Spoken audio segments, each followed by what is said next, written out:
Welcome back to Fox 11 News in Depth. They call January divorce month in the legal profession, and it might have to do with, just getting a fresh start on the new year or not having to face Valentine's Day in an uncomfortable relationship.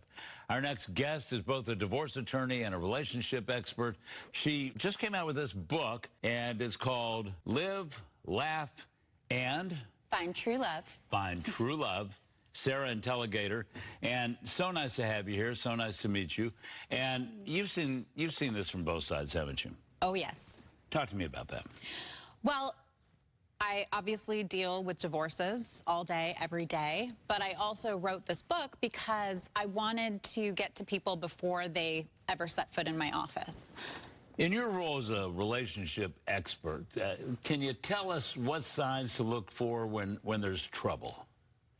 There are a lot of signs to look for when there's trouble, definitely. But things like people distancing themselves, maybe people talking to others, like friends, about the relationship, things that are out of the norm. Well, there's also a coldness. Yes. You lose that sense of warmth. The intimacy goes away. All these sort of things can tend to tell you there are warning signs out there. Absolutely. And so there are certain things that you call F words. Yes. These are okay, folks. Yes. These are what words?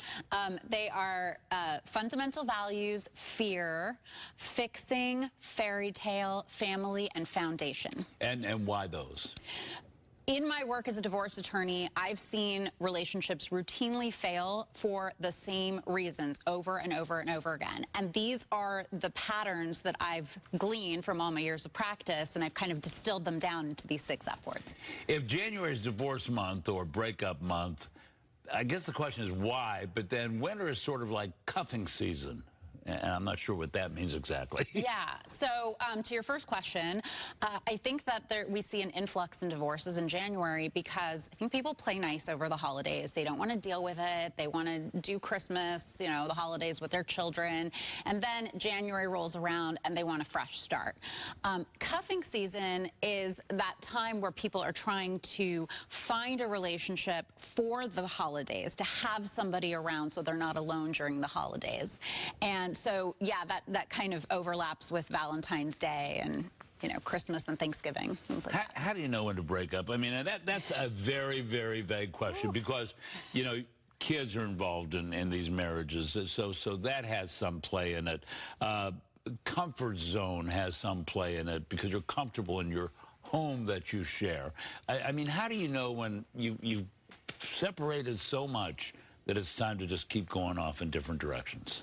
It's unique and different for everyone, but I think that when you feel like there's been an irremediable breakdown in the relationship, like you cannot fix it and you cannot live this for the rest of your life, then that might be the time to consider breaking it off.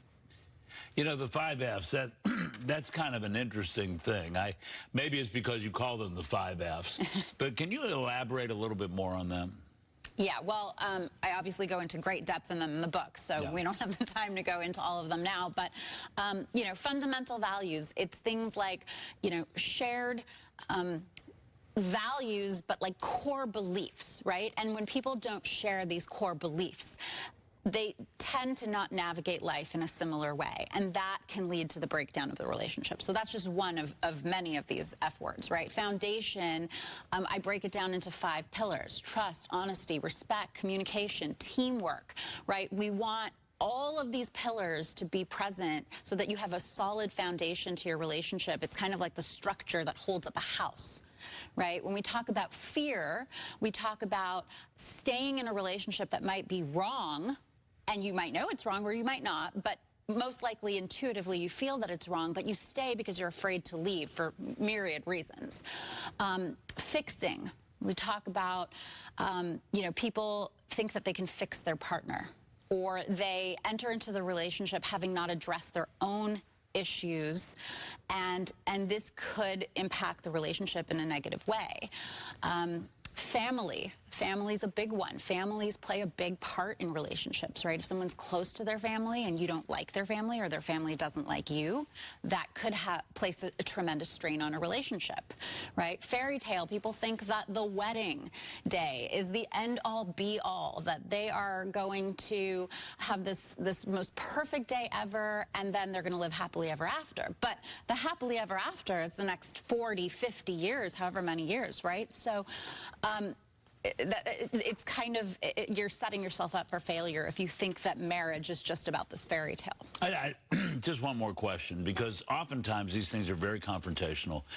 We only have a half minute left. How often do you deal with one where it's amiable, where we have one attorney and you work it all out and people are still friends afterwards? Yeah, I mean, that happens often, and I'm always really excited when it does, because that's the goal and that's ideal. But yeah, it does happen. All right. Yeah. Sarah Intelligator, thank you so much. And thank you. The book is Live, Laugh, Find True Love. Yep. And good luck with that. And coming up next on Fox 11 News In Depth with all of the talk of Valentine's Day.